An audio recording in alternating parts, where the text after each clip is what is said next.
pemirsa, kemanakah arah pergerakan nilai tukar rupiah setelah pemilu legislatif telah berlangsung? Kita akan berbincang langsung dengan pengamat falas dari Bank Negara Indonesia, Bapak Rosadi Monto. Selamat pagi, Pak Rosadi. Selamat pagi, Mbak. Pak Rosadi, kalau kita melihat penguatan hanya tipis sekali di pagi hari ini, 0,03%. Bagaimana Anda melihatnya sebenarnya dari sentimen-sentimen yang ada, terutama dari pemilu legislatif? Ya, kalau kita bicara tentang rupiah ini cukup menarik gitu ya. Saya melihat dengan jangka waktu yang cukup panjang. Sejak 3 bulan belakangan ini memang rupiah kalau kita lihat trennya itu menguat gitu. Dan kemudian kalau kita tarik lagi lebih pendek lagi dalam kurang lebih 1 bulan, penguatannya sudah semakin lebih datar dan kemudian banyak pelaku pasar atau investor yang kemudian mengkaitkan event penguatan rupiah ini dengan pilpres gitu.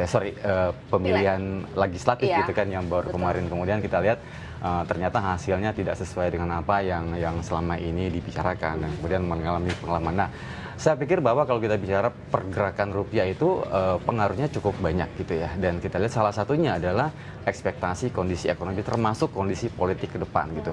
Kita sudah cukup lama melihat Indonesia yang baru, katakanlah ketika eventnya pemilihan ini merupakan waktu yang sangat tepat buat Indonesia untuk berbenah diri. Nah, itulah kemudian kenapa Pileg kemarin itu menjadi satu event yang cukup dinanti pasar.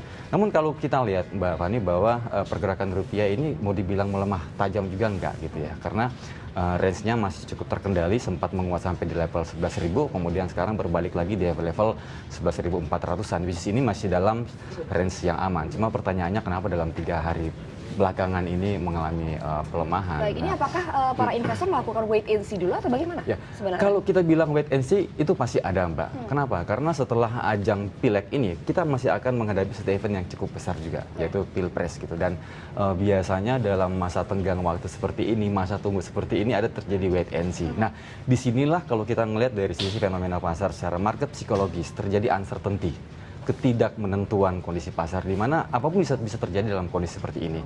Tetapi kalau saya pribadi melihat gitu bahwa pemilihan presiden secara langsung ini kan bukan baru pertama kali kita lakukan, Pak. Ini sudah keberapa kali gitu, dan kalau kita lihat apa yang terjadi di belakang ya selalu berakhir dengan happy ending, saya bilang. Kalau misalnya kita bicara figur itu kita bicara nanti lah.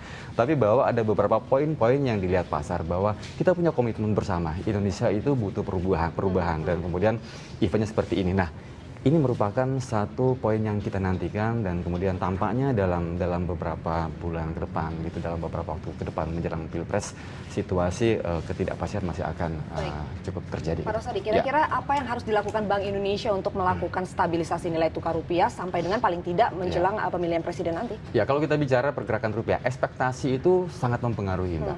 Ya, kalau kita bicara secara teoretikal bahwa pergerakan harga itu ditentukan oleh supply demand gitu kan. Nah, kemudian demand ini yang ditentukan oleh apa gitu. Ada yang namanya real kebutuhan, seberapa banyak kita membutuhkan dolar. Tetapi ada satu faktor juga yang belakangan cukup signifikan mendorong pergerakan nilai tukar, yaitu apa? Faktor psikologis gitu. Pelaku pasar pengen melihat apakah bangsa kita ini secara fundamental cukup kuat, dan itu data menunjukkan bahwa kita cukup bagus data indikator kita. Tapi apakah nanti dalam beberapa bulan ke depan stabilitas itu akan dijaga? Nah, BI dalam kondisi ini memiliki peran yang sangat strategis untuk menjaga pelaku pasar itu nyaman dengan kondisi yang ada sekarang. Sepanjang pelaku pasar yakin bahwa kita punya mekanisme yang cukup kuat untuk mengawal rupiah, saya pikir uncertainty itu masih akan terjaga, dan itu ada di central bank kita, which is itu Bank Indonesia, dan kita ngelihat cadangan devisa kita saat ini masih cukup kuat. Nah, ini langkah intervensinya harusnya seperti apa sih, Pak? Karena kita pengen tahu juga kan, langkah intervensinya Bank Indonesia harusnya seperti apa skenario-nya? Saya pikir Bank Indonesia mereka memiliki satu mekanisme yang cukup wise, bagaimana mengawal rupiah dengan baik gitu kan dalam koridor tertentu gitu, dan saya yakin Bank Indonesia mengamati rupiah itu bukan cuma secara harian, mingguan, bahkan mungkin secara per detik gitu, sehingga mereka tahu kapan harus masuk, kapan harus menjaga, kapan menjaga ekspektasi, dan kemudian kapan di saat titik-titik terjadi lonjakan, katakanlah ada sesuatu, kemudian mereka harus mengawal itu ya. Saya yakin banget gitu bahwa dengan pengalaman yang ada, central bank kita cukup kuat. Nah, cuman memang kadang-kadang pertanyaannya adalah, oke, kita misalnya mau mengawal seperti ini, tetapi duitnya ada apa enggak? Nah, stoknya ada apa enggak ya? Good news-nya adalah bahwa kita punya cadangan kurang lebih 102 miliar US dollar, which is itu saya pikir cukup aman lah dan cukup bisa membentuk ekspektasi pasar bahwa kita cukup kuat. Baik, tapi sejauh ini kalau kita melihat kan kita sudah punya GISDOR ya sebagai acuan. GISDOR, Nah, ini di pasar NDF sendiri, Ya. apakah masih banyak timbul spekulasi-spekulasi terhadap dolar sendiri? Nah ini gitu ya, kembali gitu bahwa pergerakan harga itu kan ditentukan oleh supply demand. Ya. Ya. Nah saya apresiat sama pemerintah kita gitu. Kalau kita ngelihat beberapa waktu belakangan ini, zaman dulu ya Mbak, penekanannya kayak dulu itu beberapa tahun yang lalu ya, orang itu bisa dengan leluasa membeli dolar untuk keperluan apapun dan tidak dipagarin gitu kan. Nah itu kan sangat bahaya. Ada unsur spekulasinya di situ. Ketika saya lihat bahwa rupiah itu akan menguat, saya beli sekarang karena ada unsur spekulasi. Ya. Tetapi kemudian pemerintah mengeluarkan lagi kebijakan gitu bahwa kalau Anda mau membeli dolar itu harus ada underlying-nya gitu. Itu kan sebenarnya meminimalisir unsur spekulasi yang ada di situ. Kemudian beberapa kebijakan. Nah, sayangnya gitu, ketika di dalam negeri kita membatasi transaksi harus real, harus berdasarkan underlying. Ternyata di negara tetangga kita ada instrumen gitu, di mana orang bisa membeli, ya ada unsur spekulasinya di situ, which is itu NDF. Yeah. Gitu. Itu merupakan satu produk untuk spekulatif gitu. Nah, per tanggal 28 Maret kemarin itu kemudian dihilangkan dan kemudian balik gitu bahwa acuan yang ada itu adalah GISDOR.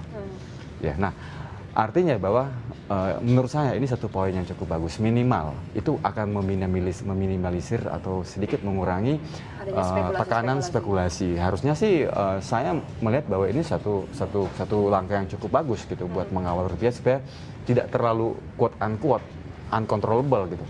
Tapi bisa dikatakan apakah GISDOR tidak terlalu efektif untuk meminimalisir spekulasi yang terjadi di NDF? Ya, setidaknya acuan itu kan sudah jelas gitu, Mbak. Ya, kalau kita bilang bahwa ini ya beberapa waktu lah kita sering melihat gitu bahwa ketika di dalam negeri itu dalam kondisi yang cukup bagus, fundamental kita bagus, makroekonomi kita bagus, situasi politik kita bagus, kemudian ternyata di NDF itu mengalami lonjakan dan kita nggak tahu apa yang terjadi gitu kan. Nah kemudian secara psikologis orang ngelihat, oh sekarang pasar NDF sudah cukup tinggi. Nah itu kan akan menggiring rupiah pada pergerakan yang tidak sesuai dengan apa yang terjadi di sini, gitu kan. Nah, saya pikir ketika NDF itu dihapuskan dan kemudian kita back to reality gitu bahwa pergerakan rupiah itu berdasarkan harga yang terbentuk di antar interbank gitu. Nah ini kan harusnya sementara di interbank sendiri itu kan sudah dikawal dengan beberapa kebijakan bahwa kebutuhan dolar itu harus real based on kebutuhan. Tapi kalau kita melihat dari segi korporasi seperti itu, ini kan banyak hutang jatuh tempo dari perusahaan. Bagaimana mereka caranya mendapatkan dolar di saat kondisi lagi fluktuasi seperti ini? Nah itulah bahwa kadang-kadang ada waktu-waktu tertentu ketika biasanya akhir bulan gitu kan, akhir bulan atau kuartalan atau semesteran atau bahkan akhir tahun gitu. Nah sekali lagi saya bilang bahwa ini adalah satu hal yang sudah terschedule sebenarnya. Ya kalau kita melihat data statistik belakangan gitu bahwa kebutuhan setiap bulan, kebutuhan dolar setiap bulan itu kan sudah terprediksi. Nah, Bank Indonesia dengan sebagai pemegang cadangan devisa kita gitu, yang dimana salah satunya adalah untuk mengcover kebutuhan impor ini harusnya sudah bisa memprediksi cash flow-nya di mana, kapan kita harus membutuhkan dolar yang banyak untuk intervensi. Nah, sekali lagi saya bilang bahwa ini kan sesuatu yang sudah berulang gitu. Sehingga kalau saya pribadi melihat bahwa turnover kebutuhan dolar, cash flow kebutuhan dolar corporate harusnya sesuatu yang sudah predictable dan manageable. Mungkin perusahaan juga harus melakukan hedging ya, harus punya strategi seperti itu. Ya, belakangan ada juga kebijakan yang mewajibkan BUMN untuk melakukan hedging untuk kemudian. Saya pikir itu satu hal yang cukup bagus. Cuman memang kadang-kadang ketika kita bicara hedging gitu kan, itu ada cost-nya di situ. Nah ini yang menjadi titik keberatan atau titik beban bagi corporate. Nah, tergantung view dari masing-masing.